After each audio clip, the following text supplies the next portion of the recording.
Hello, afternoon. Good afternoon, everyone. So first of all, thank you very much for taking the time on a Friday, almost evening. So really appreciate. Secondly, we are excited to be here in the presence of one of the most prominent governors of a central bank in Latin America, and Governor Leonardo Villar. It's a great privilege to welcome him for a variety of reasons. Besides being a very prominent policymaker in Latin America, Gobernador Villar has worked extensively in many areas that we hold very dear. My first mission I did to Colombia quite a few years ago, more than 10 years ago. I met Gobernador Villar when he was in the most influential think tank in Colombia, FEDesarrollo. And we were talking about some issues that became dear to our surveys over the years in terms of pension reform, how to fight informality, what do we do about the tax system, and many other issues. And since then, clearly you could see that for all his experience and knowledge, not only of the Colombian economy, but also the Latin American economy and global economy, that he was always destined to take a big role in his country. I should say that basically before he assumed this role, Governor Villar represented Colombia in the International Monetary Fund as executive director. And from 2012 to 2018, he served as executive director of FEDesarrollo, which I just told you. And also was an expert commission on the structural tax reform in 2015, which a very important commission to think about, if I remember, with Mauricio Cardenas at the time, to think about exactly what type of structural reform Colombia should do. And so quite important report that afterwards in many of the tax reforms that Colombia did served as also as a base for the discussion.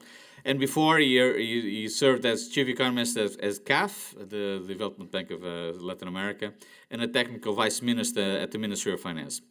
And I think for all his experience and insights, I think you'll see is a very engaging and prominent strategic thinker. So we are very, very pleased to have him here with us.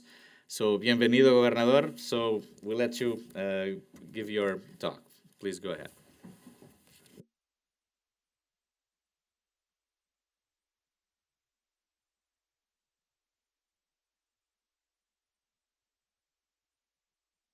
Here? No, it's okay. So, thank you, Alvaro. It is a great pleasure to be here. It's an honor to address you. I will try to work about what we have done in Colombia with monetary policy during the last few years. We have had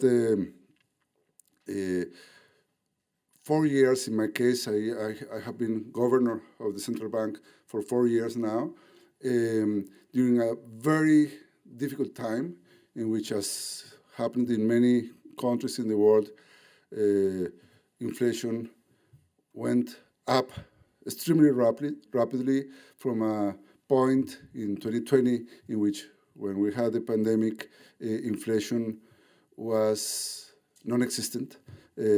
Concerns in many parts of the world were about how to recover in some degree of inflation, because that many had in Europe was deflation. And in Colombia, we didn't have that, but we had inflation very well under control. And after that, we had that surge in inflation, and managing that process was extremely challenging. So I will try to talk about that in the case of Colombia, and I will start with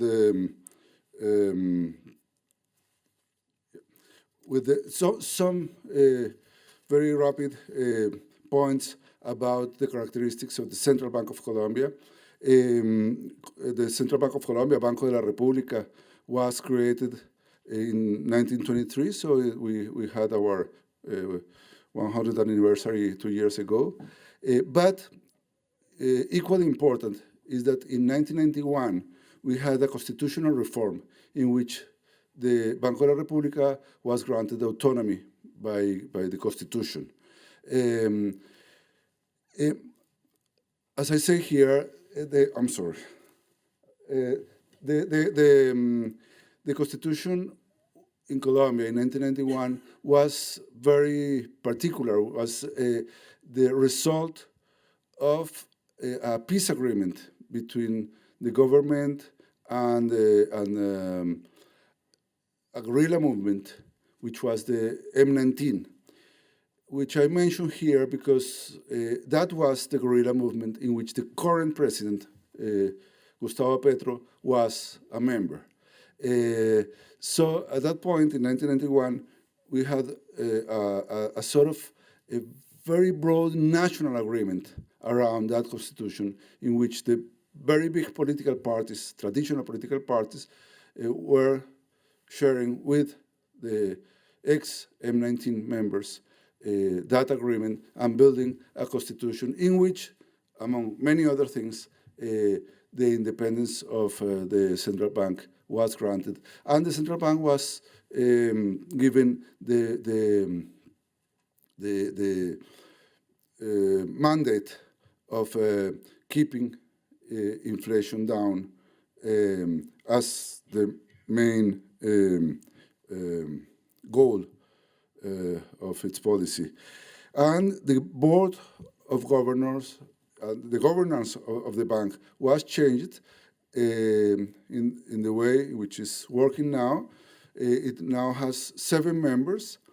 Those 7 members include the Minister of Finance, which is something peculiar of Colombia, the Minister of Finance who formally chairs the board, 5 independent members, 2 of which can be changed by the President of Colombia every 4 years, in a way in which, in theory, as the President of Colombia has a 4-year term, he can change 2 of the members of the board in the second half of his term, of the term of the President of the Republic.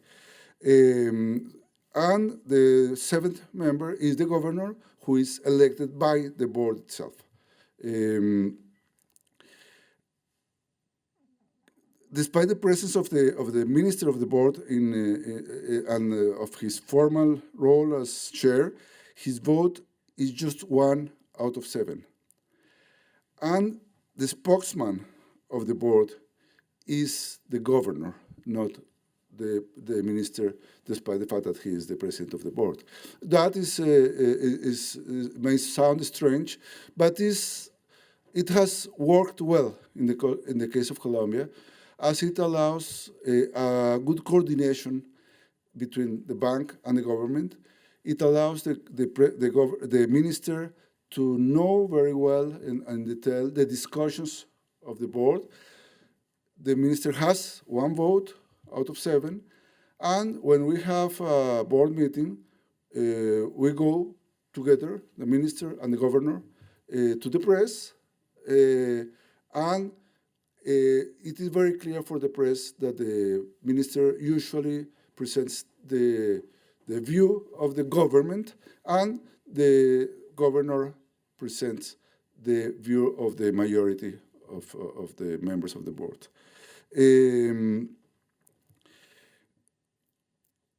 As I said before, the board of directors has a core mandate, which is keeping the purchasing power of the Colombian peso, but it must coordinate with the government and take into account the impact of its decisions in other key variables like the economic activity and employment. The way in which we actually work is with a framework which is very popular now in many, many countries in the world, which is inflation targeting. We have a target that we have to comply with, and we have a floating exchange rate, and we have a main instrument, which is the interest rate, the short-term interest rate. In contrast with many other central banks, BANREP, as we call it, does not have the supervisory role of the financial sector. We have a separate supervisory authority in Colombia that is common in all the countries of South America that are in the western part of South America, which are Colombia, Ecuador, Chile, Peru. We all have a separate supervisor, perhaps because we all had our central banks and our supervisory authorities created by a Kemmerer mission led by that very, very important person who went in missions from the US to our countries to create this institutionality in the 1920s.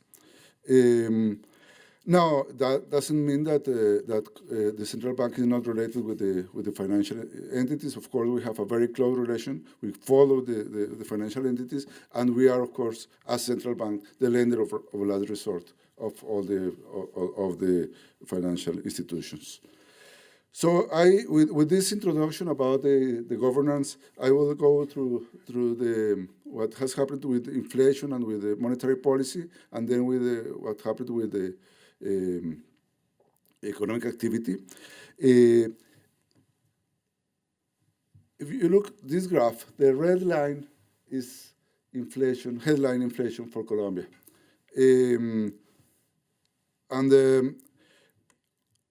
What you see here is that inflation, as I mentioned before, was very low in 2020. After that, it rose very rapidly, as happened in many parts of the world, but in Colombia, that was particularly strong, the increase in inflation. It went up to 13.4%. The ceiling of inflation was observed by the first quarter of 2023, a bit later than in Brazil and in Chile, that you can see also there as having very high inflations. And since then, inflation started to go down in the context of a very contractionary monetary policy with high interest rates, as I will show later. By the end of 2024, in this last December, inflation was at 5.2%, so it had gone down by more than 8 percentage points. That is a very large reduction in 2 years' time, since, as I mentioned, the peak, which was observed in March 2023, in less than two years, inflation was reduced by 8 percentage points. That is a good result in many ways, but still with 5.2% inflation, we are well above our target, which is 3%. So we have inflation which is above the target, and we completed 4 years in a row in which we didn't meet the long-term target. That is disappointing. That is a problem for the credibility of the central bank. That was in some way expected. For instance, by the end of 2023, we announced that we won't be able to comply with the target of inflation in 2024, that we will be around 5 or 5.5%, that we were, but that we were working to reach the target by 2025. And that is what we are still expecting. But you can also see here that inflation has gone down less than in other countries of the region. You can see in this graph the cases of Brazil, Mexico, Chile, and Peru, which are the most comparable countries with Colombia. And inflation has gone down significantly, but inflation is still above the levels of all those 4 countries with which we can compare very easily. Now, the first question is why inflation went down. And, sorry. What you can see here in the left-hand side is that important part of the reduction in inflation was associated with a reduction in food price inflation. Food price inflation had gone up very, very rapidly and to very high levels of 28%, almost 28% by the end of 2022. Why? Partly because of weather problems, but most importantly because of what happened with world food prices after the Ukrainian invasion and the shortage of supplies of many commodities and agricultural commodities, and especially not only because of prices of food itself, but of agricultural inputs, which affected us very, very strongly. So since then, since the end of 2022, inflation came down, food price inflation came down, as the red line shows, and it reached levels much more in accordance with our target by the beginning of last year, and have been fluctuating over there. The problem is that we had problems with inflation, not only with food prices, but with core inflation. If you take a measure of core inflation, which is here, I don't know if I can show here. Well, what is the blue line in this graph? Sorry, the green line here. That is core inflation. That there are many measures of core inflation, but we here use inflation of a basket without food and without items that are regulated by the government. So we take out gasoline prices and electricity prices, that type of prices and tariffs that are directly regulated by the government. And then we have core inflation, and we can see that core inflation went up also very importantly, of course not as much as food price inflation, but core inflation went up to levels above 10%, to about 10.5% by mid-2023. But since then, core inflation has been going down significantly, and now is more or less at the same level as headline inflation. So we have both headline inflation and core inflation up around 5.2%. Why core inflation came down? A large part of that happened in the context of that very contractionary monetary policy, which implied first that the exchange rate, the peso, appreciated in a significant way during 2023 and the first half of 2024. Appreciated. That helped with food price inflation, but also with core inflation. But also, the contractionary monetary policy implied that aggregate demand, which had been growing very rapidly in the previous 2 years, in 2021 and 2022, and had led to a big push on GDP, started to adjust very rapidly. And you can see that over there in the left-hand side of the slide. The adjustment in demand was quite significant. It implied, for instance, that we went from a macroeconomic situation in which we had a very high current account deficit in the balance of payments. Why we had very high current account deficit in 2021 and 2022? Because demand was so strong that of course, that was pushing GDP, but was also pushing imports very strongly.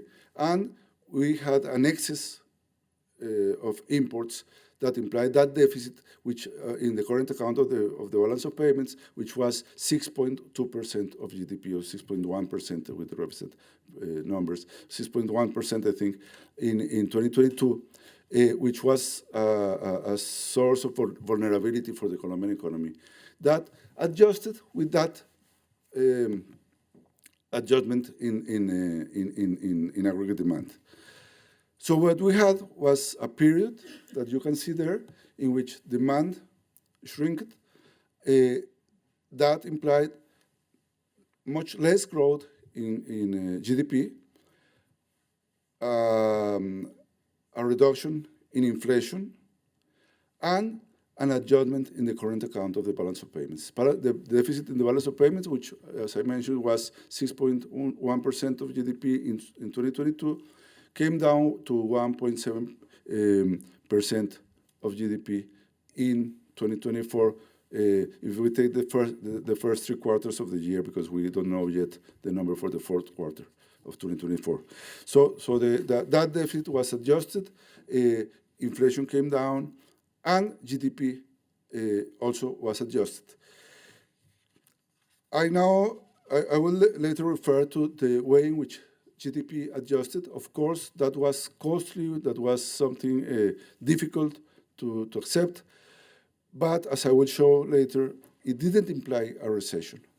And it happened without creating negative rates of growth of GDP in any year. But I will refer to this later.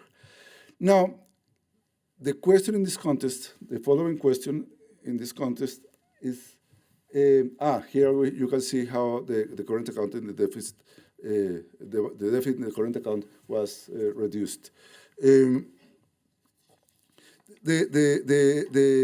The following question is, why inflation came down by less than happened in other countries of the region? Why do we have inflation still above that of Chile or Peru, and even of Mexico or Brazil in the region, and also higher than that of many other countries in the region? And I will mention 3 points that are very important in the case of Colombia. The first is that during the process of adjustment in 2023 and the first half of 2024, the government had to increase fuel prices very significantly because they had been frozen in the previous years. I don't know if for political reasons or trying to help in avoiding an increase in inflation, a further increase in inflation, but the fact is that that didn't help very much in the process of reducing the inflation at that point. And what happened was that that created a huge fiscal deficit, which partly was explained by very low fuel prices compared to the international oil prices. So that implied a subsidy in that front, on that front, which is very difficult to adjust, and which has distributional consequences that are not very sound. In 2023, and especially during 2023, the adjustment in fuel prices was more or less 70% between the final months of 2022 and the initial months of 2024, more or less 18 months, the increase was close to 70% in fuel prices, which of course made it more difficult to reduce inflation, but that was an important decision from the point of view of the fiscal accounts of the government. But secondly, the difficulties in reducing inflation in the case of Colombia is that indexation to past inflation is very strong in Colombia.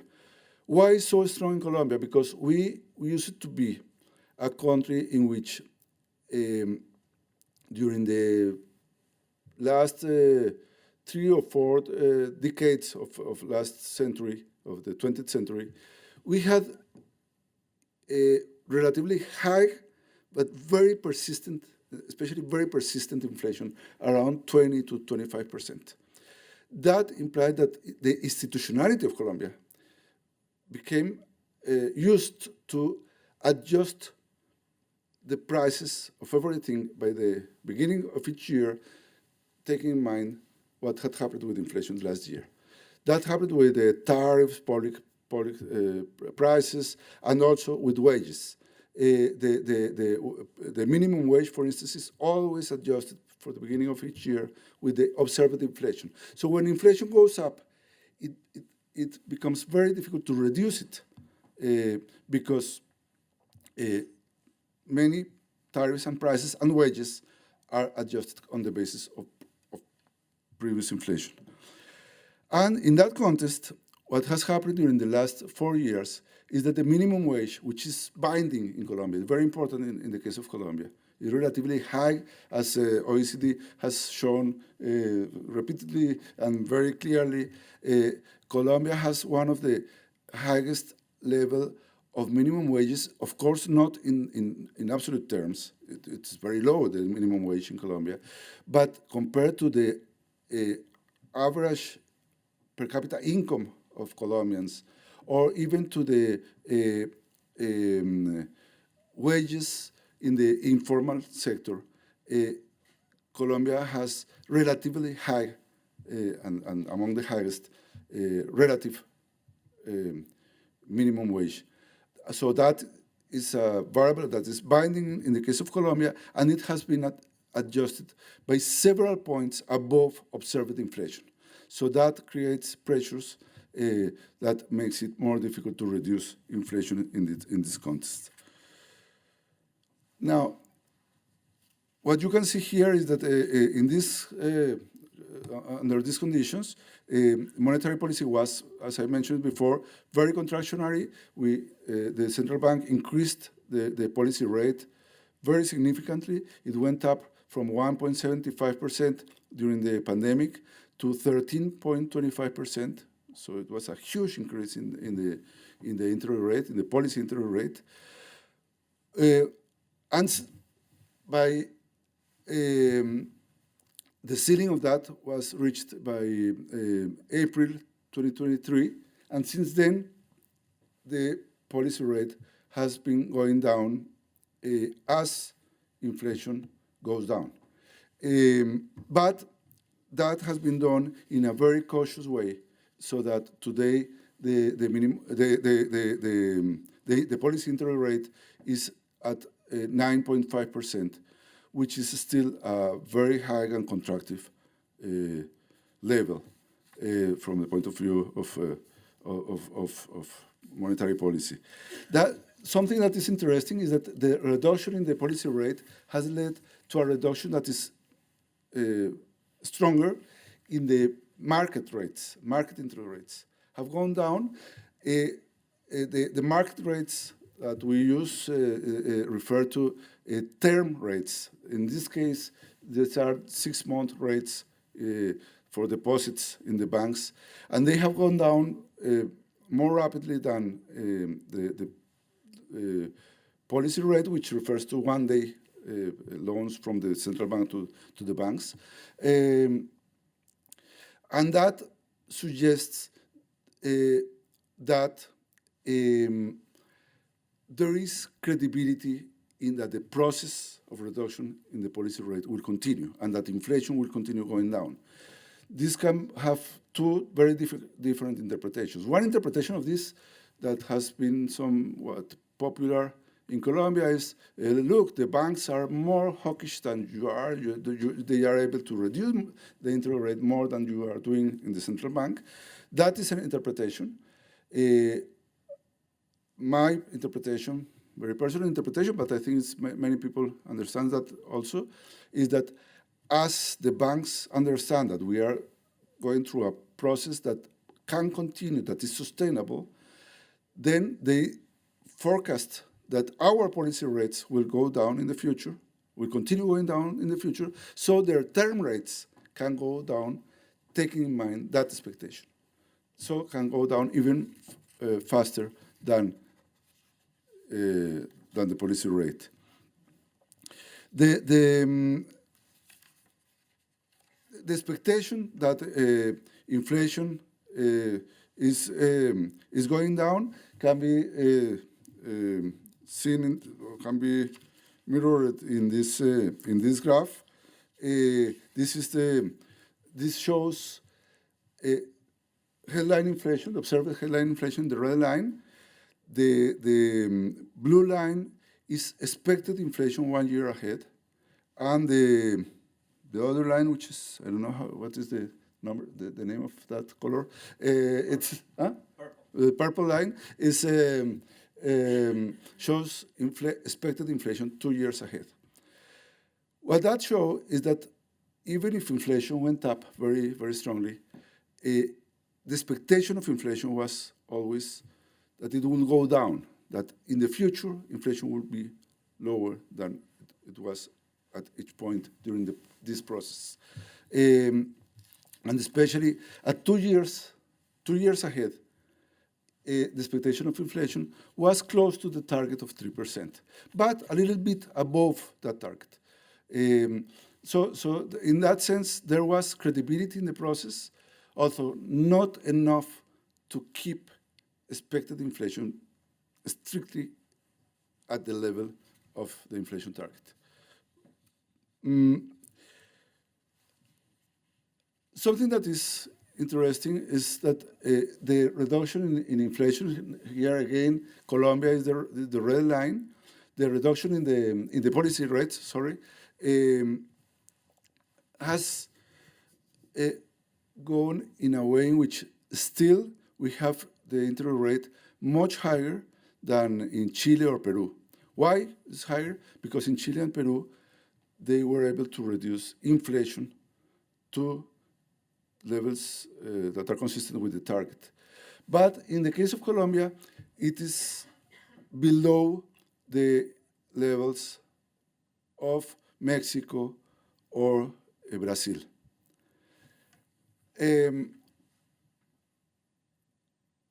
Even if both Mexico and Brazil have inflation, as I showed before, below Colombian inflation. The interest rates in Mexico and Brazil are higher.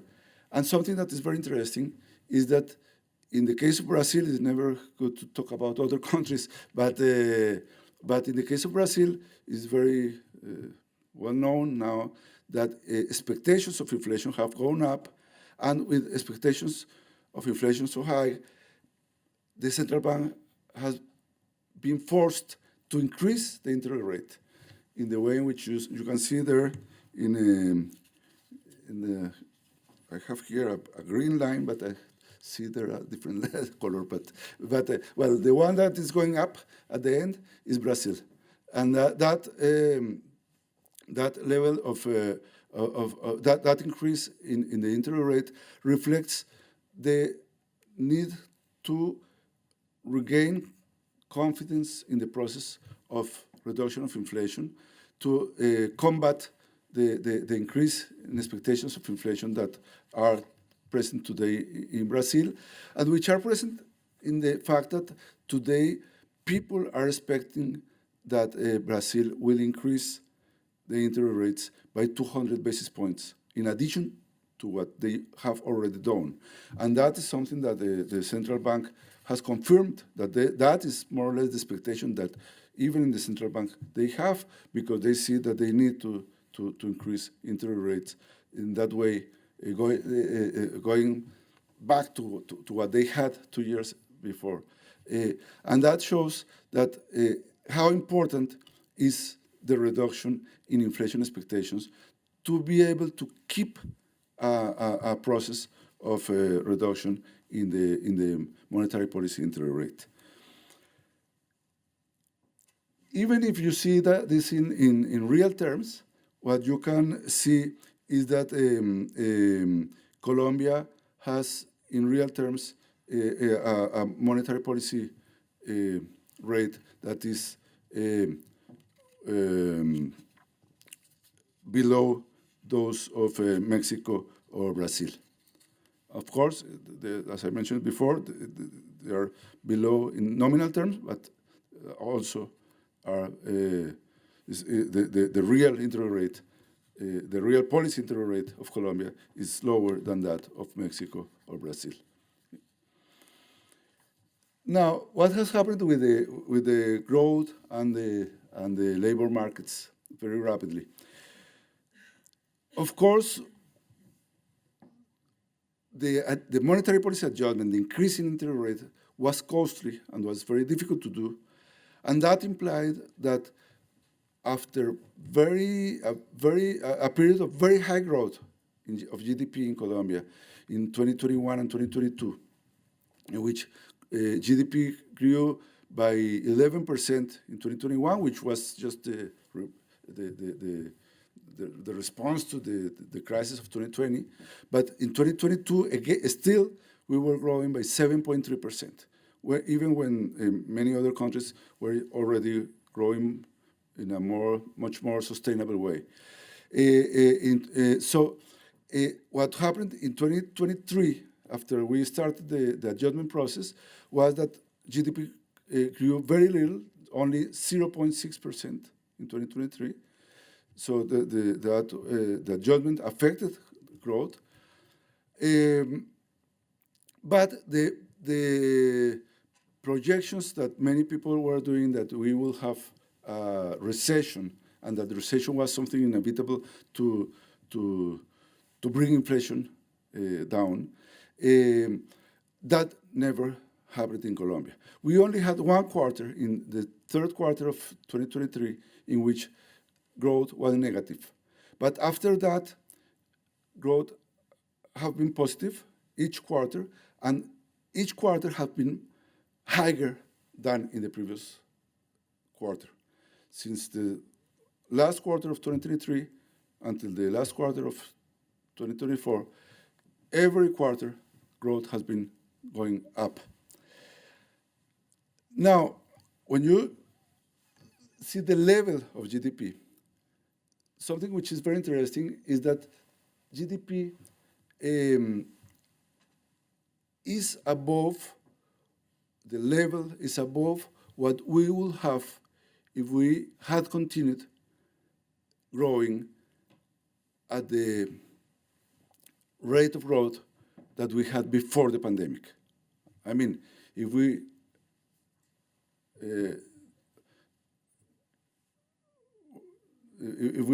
didn't have the pandemic and we continue growing at the same rate that we had in the 5 years before, we will be below the levels that we have today, the level of GDP. So that's something positive. And if you look, private consumption is also above the pre-pandemic trend. Now, there is something that is a signal of concern, a very important concern, is that private consumption, private investment, and private and public investment are below the pre-pandemic levels. And so that is something that is source of concern, not only because that affects growth in the short run, but because investment affects the ability of Colombia to grow in the future. But if you look at GDP, the results are relatively good. When I say this in Colombia, people say, but you're happy because you grew in 2023 only 0.6%. I cannot say that I'm happy. But that is something that is a relatively low cost for bringing inflation down, when that implies that we didn't have a recession and that the level of GDP is above what we will have in a different context. Now, the employment rate hasn't gone down, and unemployment is below the levels, the pre-pandemic levels.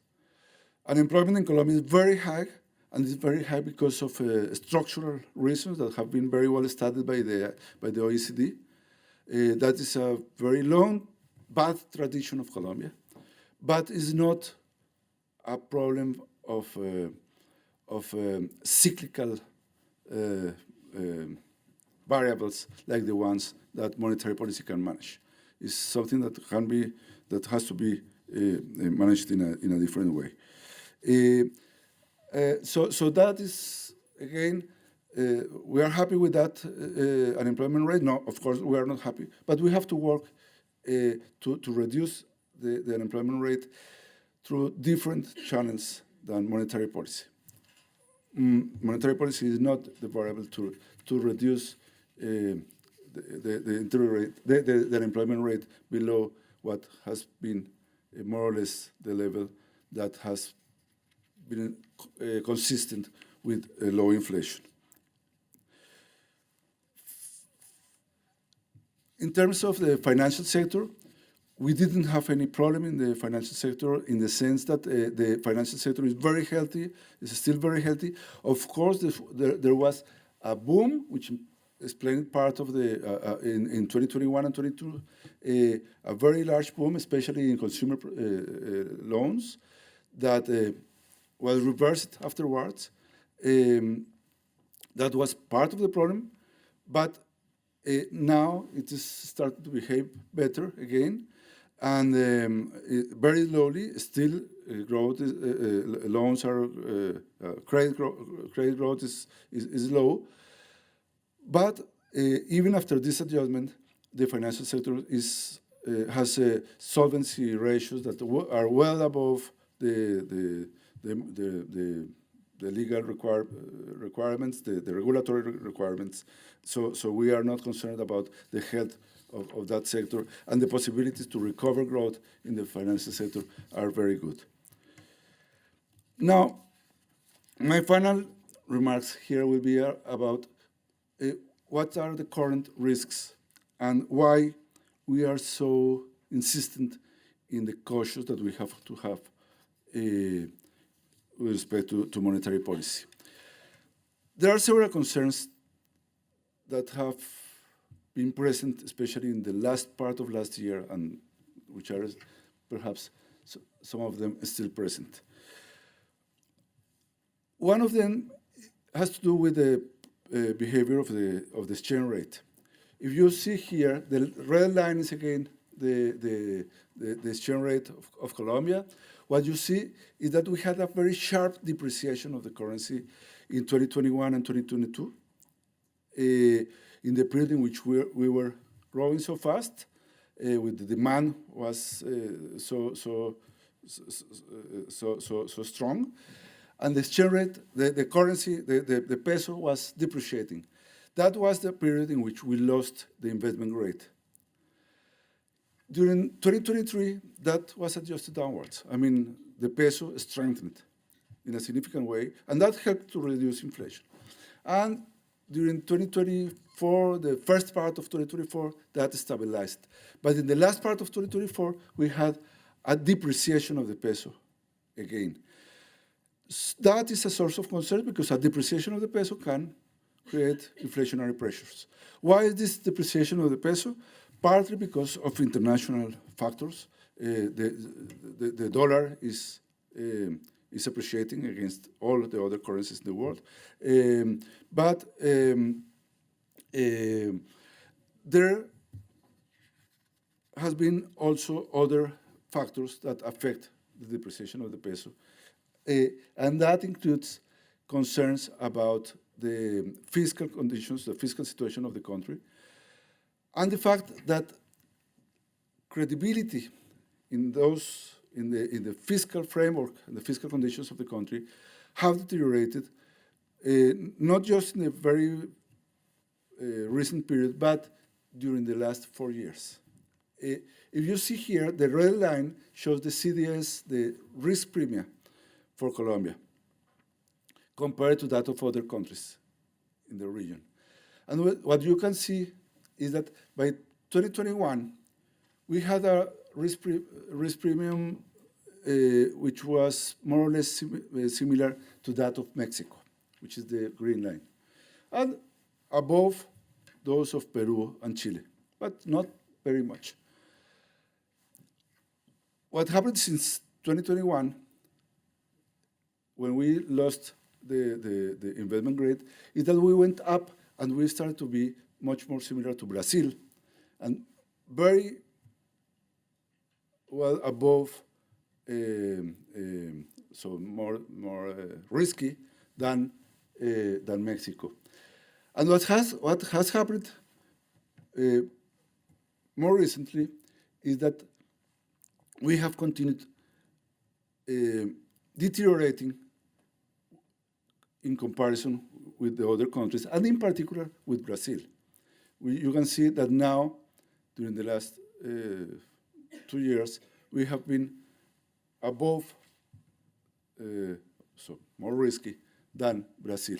That is something that creates difficulties, and that also push the peso down, so depreciates the currency, and creates inflationary problems. Now we have what I had mentioned before, that we have had increments in the minimum wage well above observed inflation. Even when it is with observed inflation, that creates difficulties in bringing inflation down. But what has happened during the last 4 years is that every year inflation, the minimum wage has been increased by a lot more than past inflation. Very recently, the adjustment for the minimum wages in 2025 was decreed at 9.5% when the expectation of inflation is 3%, and observed inflation was 5.2%. And if you take into account other surcharges to wages, like a subsidy of transportation that we have in Colombia, the cost for employers was increased. The cost for the hiring a person with minimum wage, the cost was increased by 11%, not 9.5%, but 11%, because the subsidy of transportation was increased by more than 9.5%. So that is another element that creates concerns and that may affect the process of disinflation in which we were advancing. If you see this graph, this shows the market expectation of inflation, measured with the break-even inflation. I won't enter into the details of the measure, but what you can see there is that the expectation of inflation was coming down, but in the last few months has reversed somewhat.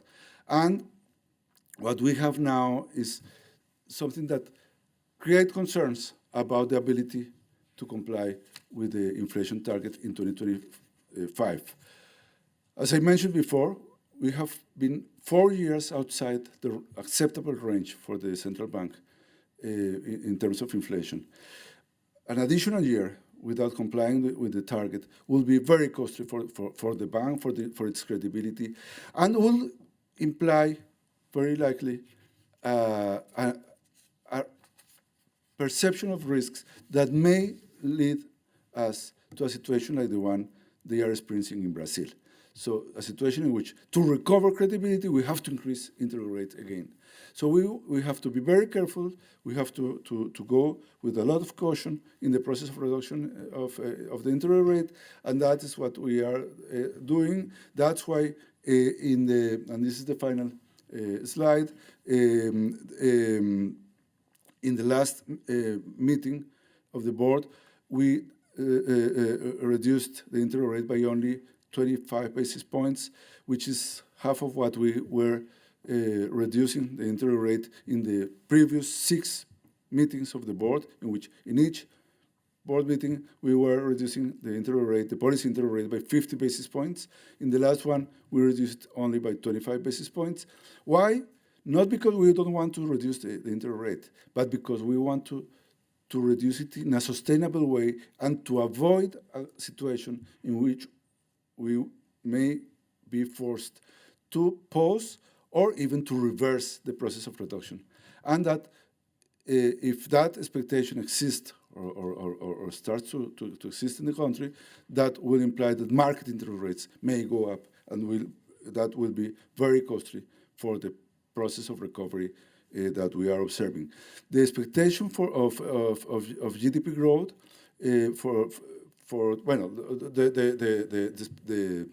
the estimate of GDP growth in 2024 was 1.9, between 1.8 and 1.9%, much better than in 2023, which was 0.6%.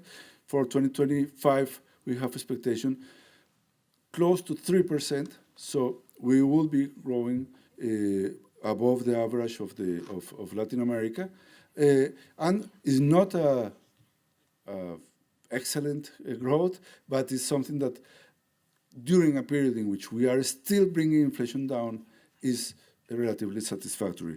So this cautious approach to disinflation and to set in the process of setting the interest rate has been useful, has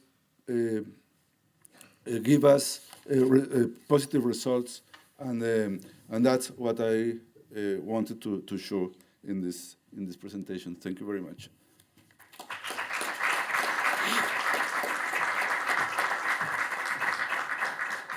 Thank you very much, Governor. So we'll open for questions. I would like to reserve 2 or 3 minutes at the end for the Governor to tell us a bit more about the cultural and archaeological support that the Bank of Colombia has had throughout Colombia to preserve old artifacts, pre-Columbian.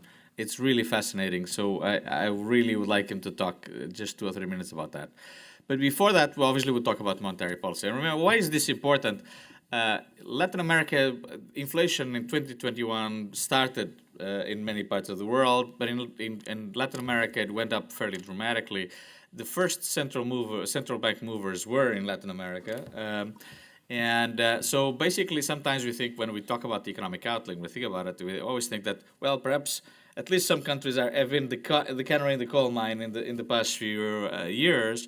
And that's why, for example, you mentioned the example of Brazil. The example of Brazil is quite interesting and quite important for us because, they also were one of the first to start cutting rates, and now they reverse. So the question is, if inflation continues to be so persistent in many countries, will central banks have to go back to restrictive policy? So it's quite an important question, but I'm sure we'll talk about that.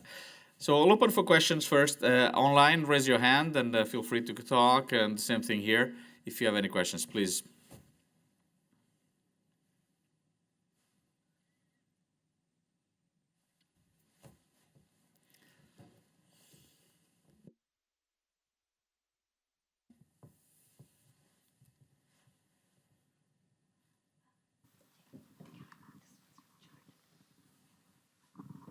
Thank you.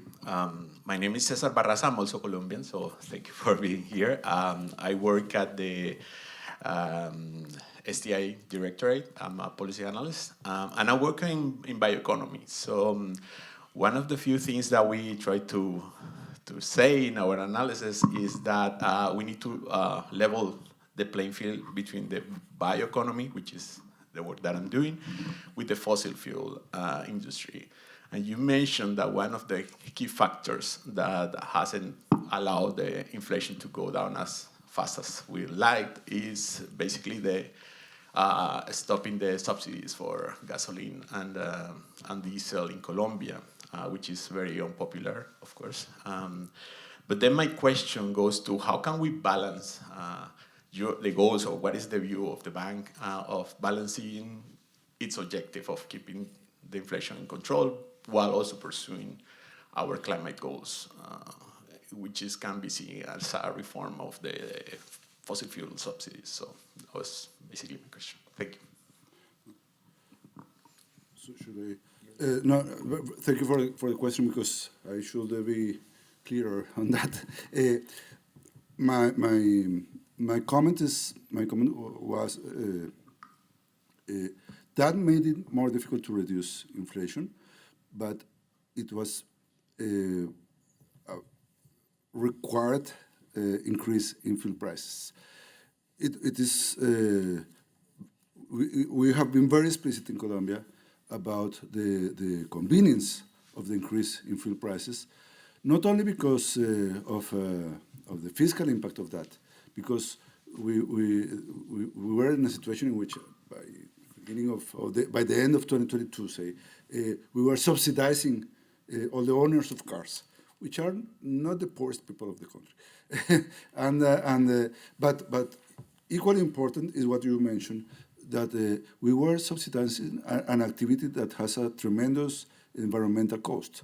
So that is not the best policy. Perhaps they could have good intentions when they froze the fuel prices at some point.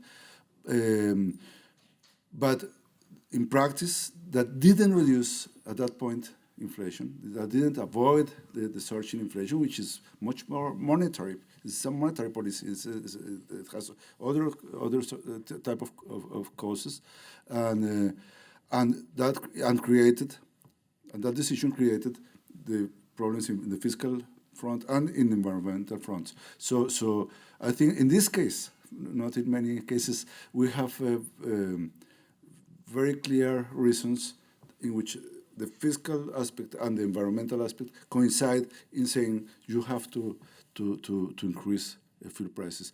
We still have a problem with the diesel prices, which the diesel is even worse from the point of view of environment than the fuel, than gasoline, and we are still subsidizing the diesel in Colombia, and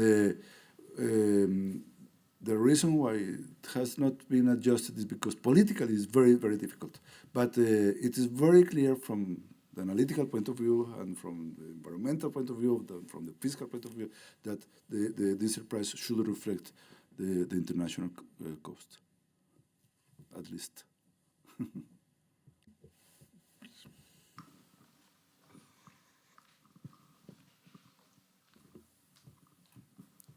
Thank you, Governor Villar. I mean, as you know, I'm Luis Medina, the ambassador of Colombia to the OECD. So welcome, and it's been a pleasure and a source of pride to hear you.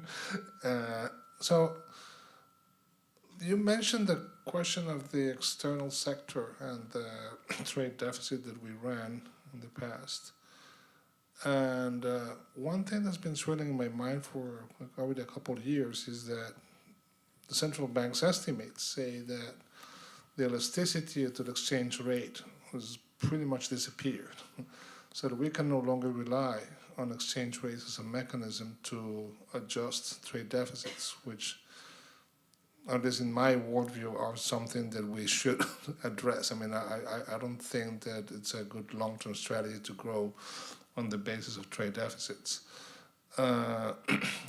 So, two questions. First, is that estimate still true? Because, I mean, we have seen favorable reactions of some sectors to the exchange rate lately. For instance, tourism seems to have reacted quite favorably. So is that still true? Are we still just saddled with very low elasticities?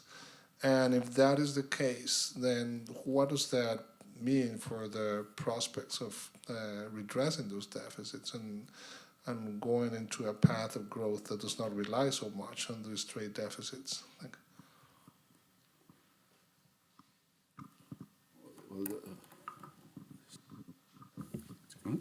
um, I think that's a very, very, very important question, Ambassador. It's, I think we have a trade-off there, but in which my perception and very personal perception, we still have some elasticity of the current account to the exchange rate. But on the export side, we have exports concentrated mainly on oil, coal, and several commodities in which the impact of the exchange rate is not very high. Of course, there is some elasticity of the other, what we call non-traditional exports or non-mineral exports, in which the elasticity may be relatively high, but that part is not very high. The share is not very large in total exports. We have some elasticity of tourism, but I would say that tourism has increased very largely, not so much because of the exchange rate. I mean, it can go a little bit up or down, and that doesn't change too much the amount of the number of tourists that we have in Colombia. What is very important there is that we have peace and that we have better infrastructure for tourism. So in that sense, my feeling is that we still have some elasticity, but the elasticity on imports to the exchange rate is not very high. It has never been too high. And on the other side, what we have is a huge elasticity of imports to GDP and to demand. So the impact of demand in the short run, at least, is much higher than the impact of the exchange rate. So I don't think that we can say no, the exchange rate is not important, but in the short run, the aggregate demand can be much more important on the current account of deficit. That doesn't mean that we should not care about the possibility of increasing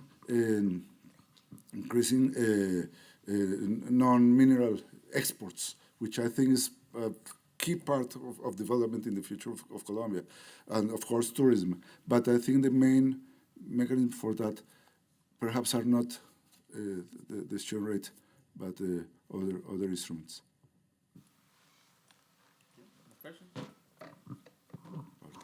Thanks a lot for your presentation. It was very clear and useful.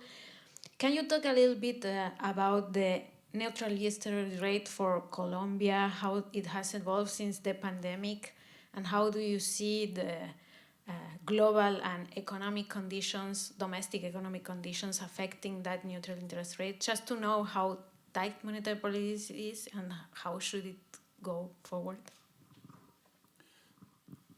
That's a very, very difficult question to answer because what we know is that the neutral interest rate is well below the current level. That is clear. And so far that's good enough to say the trend should be, if conditions allow, to reduce the interest rate as inflation goes down. But the key question is, well, what is the level to which we should arrive? What is the neutral rate in which we should be when inflation is stable and and hitting the target? And frankly speaking, it's very difficult to know.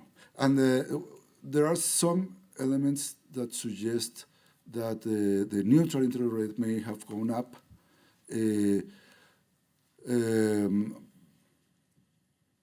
One of them is the fact that risk perception of Colombia has deteriorated, as I showed in the graph of the premia on Colombian bonds. We have a risk premia which has gone up from levels that were similar to those of Mexico, or even of relatively similar to Peru and Chile, and now we have the highest levels among big countries in the region. So that implies that the neutral interest rate may have gone up.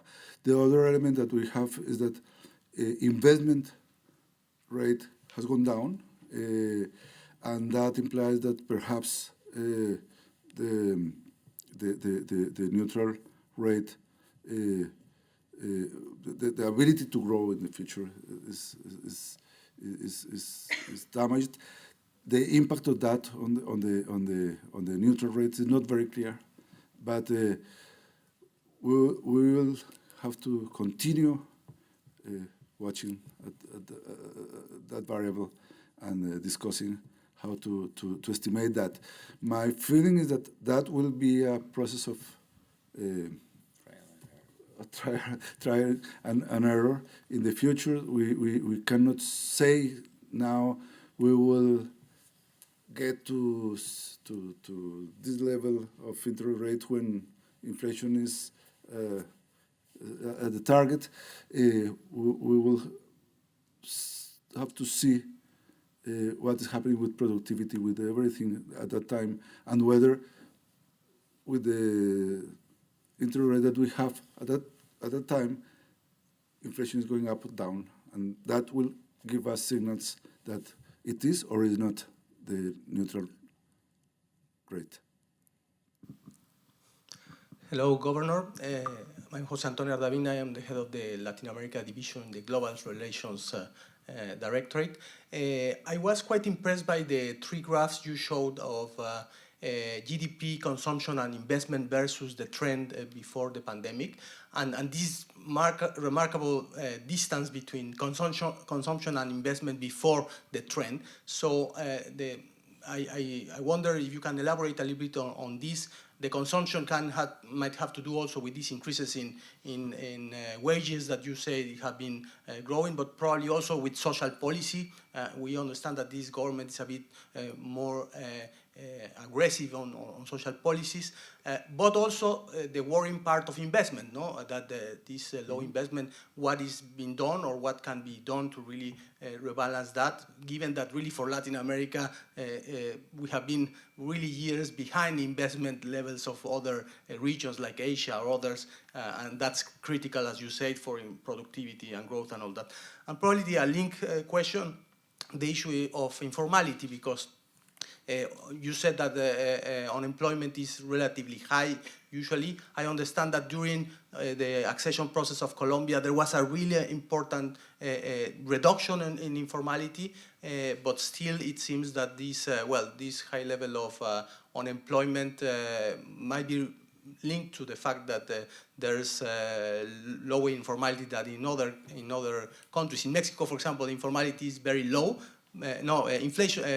Unemployment is very low, but because there's a lot of informality not captured there. So I don't see this in, and you didn't show any informality notes. So if you can let us know what has happened in these years also in this matter. Thank you.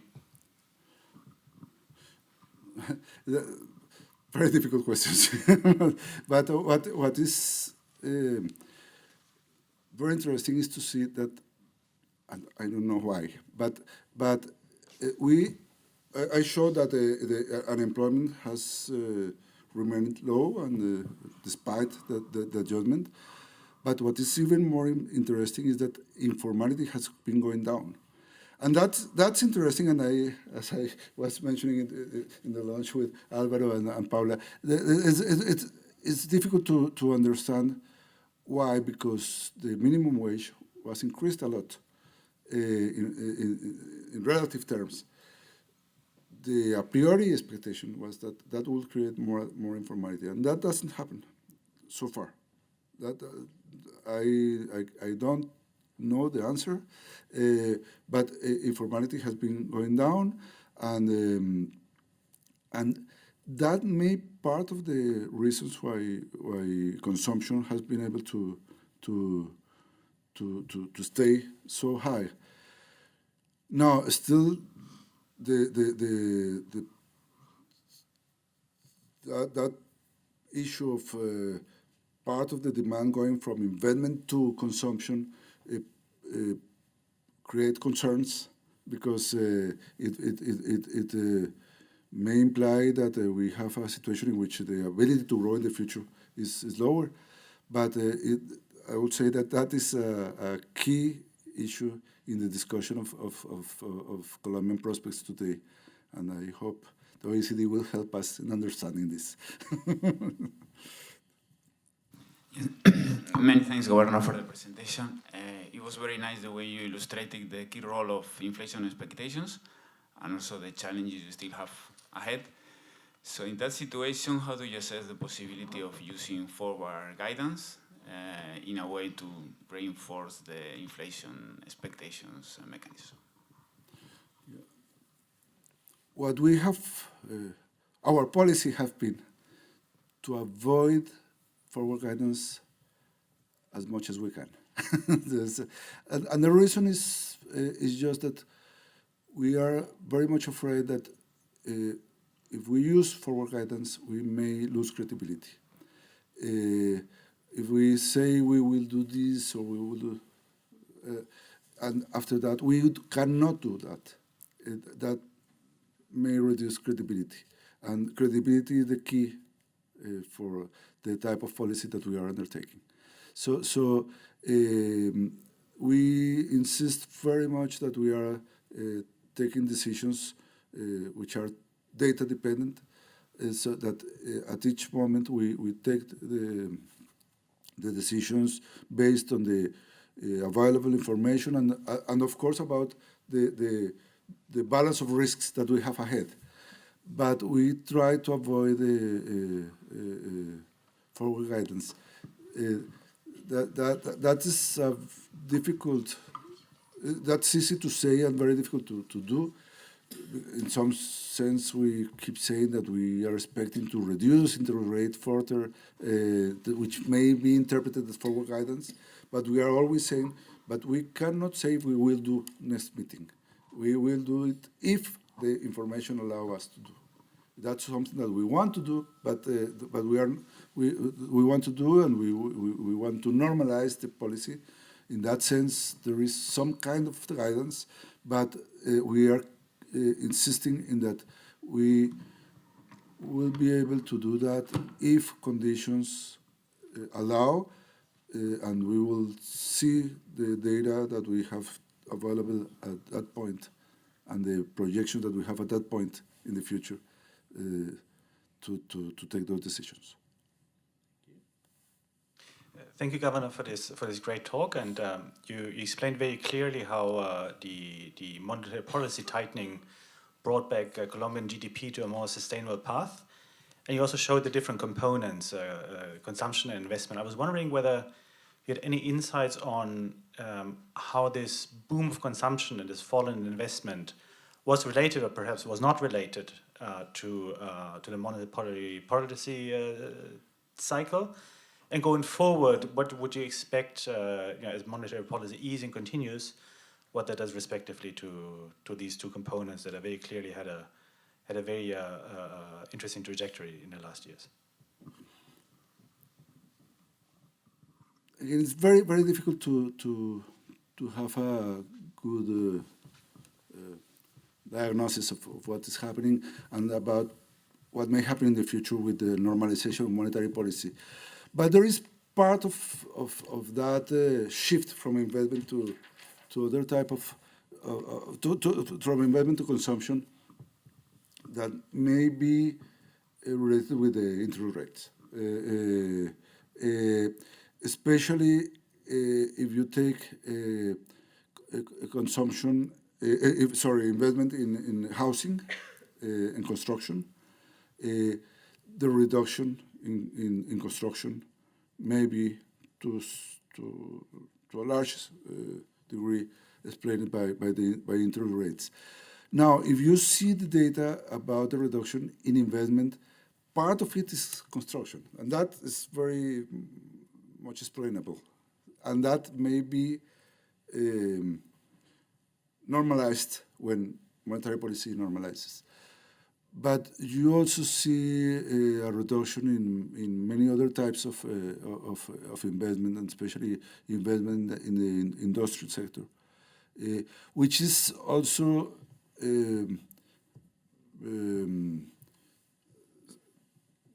happening at the same time as the manufacturing sector activity is behaving relatively badly. If you see the recovery in the economy, in growth, in GDP growth during the last 6 quarters, it has been mostly in services sector and in agriculture, not so much, or not at all, in manufacturing. So that may also explain why investment is doing so badly. And there is also a part which is related to private investment in activities that are close to public to public policy. Say investment in public infrastructure, private investment in public infrastructure, or private investment in the health sector, or private investment in education. There may be conditions in which the government has not been signaling that that type of investment is much welcomed by the government. And the incentives for that type of investment, for instance, in infrastructure, concessions, in PPPs, is not very much present now, as it was before. Before, I mean, during several years, and the narrative of the government is sometimes saying the government should do all of this, not the private sector, and that may be discouraging part of investment, and maybe explaining a part of the decline in private investment there.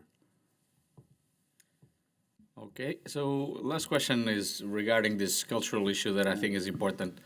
It's important because, you know, it's not very normal that you have a central bank that is extremely active in trying to preserve cultural sites and archaeological sites. Colombia, like many other countries of Latin America, have a lot of archaeological sites, pre-Columbian ones.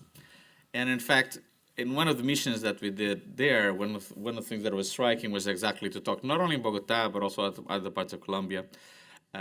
Since traditionally the only institution that can regulate and trade gold is the bank, they use this, and because of, especially pre-Columbian civilizations use a lot of gold, you know, the banks start having a very important role in preserving pre-Columbian archaeological sites, and in fact try to promote more these cultural issues. The same thing with libraries. So why don't you tell us a little bit about that? Because I thought it was fascinating when I saw it, and I think it's useful that we share this with the community here. Yes, yes, it's very, very interesting, and I'm proud to be in the Central Bank because of this, because in the 1930s, 1940s, the Central Bank started to accumulate gold pieces because it was buying gold, and the people arrived with gold pieces which were pre-Columbian. And of course, the people at the bank said, no, we cannot melt this. We have to accumulate, and at some point we have to create a gold museum. And that is what we have, perhaps one of the best gold museums in the world in Bogota, but we have also gold museums all around the country. But besides that, the good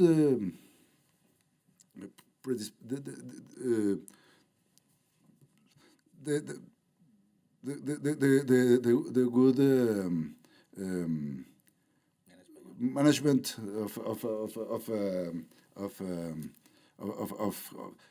of culture in general led the bank to create very good libraries. We have the best library in the country, and then very good collections of art, and then that creates a vicious circle not a vicious, a virtual circle,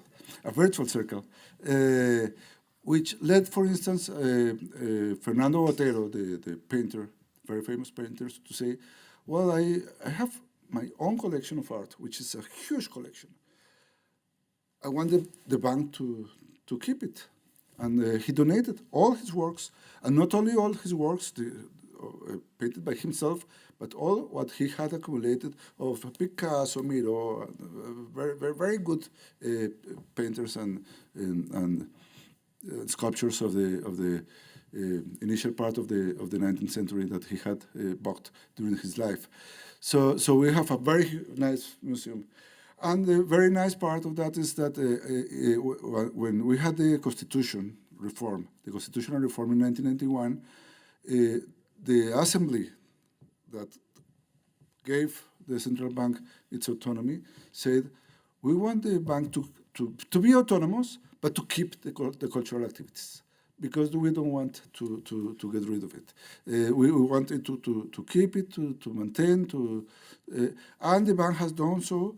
I was mentioning that we had many branches with the treasury activity, which managed cash and credits in the different territories of Colombia, when the bank had development bank type activities.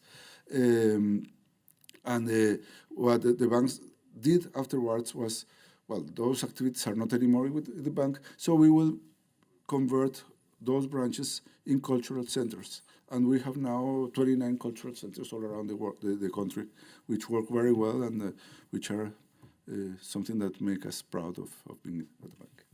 So, moral of the story, economists also not only care, but nurture culture extensively. And monetary policy is not boring, it's very important for countries, but also is nurturing culture in countries like Colombia. As I said, if you go to Colombia, do visit, because we've done that, do visit some of the branches that they have, because it's quite striking. We're talking about, the governor was talking gold, but it's more than gold. It's artifacts that are, centuries old. And not only that, they are promoting, literally, in several parts of Colombia, they're promoting the development of archaeological sites to try to discover more about the previous culture. So it's really, really important work that we talk about here. So I just wanted to highlight this, but of course, we were very thankful, Gobernador, for a very enlightened discussion. I think it puts into context very nicely what is happening in Colombia. It puts into context the recent inflationary surge, and in particular what is happening in Latin America, what could happen in Latin America. And so I would like to thank you very much for your presence, and we look forward to continue working with you in the next few years. So a big round of applause for Governor Villar.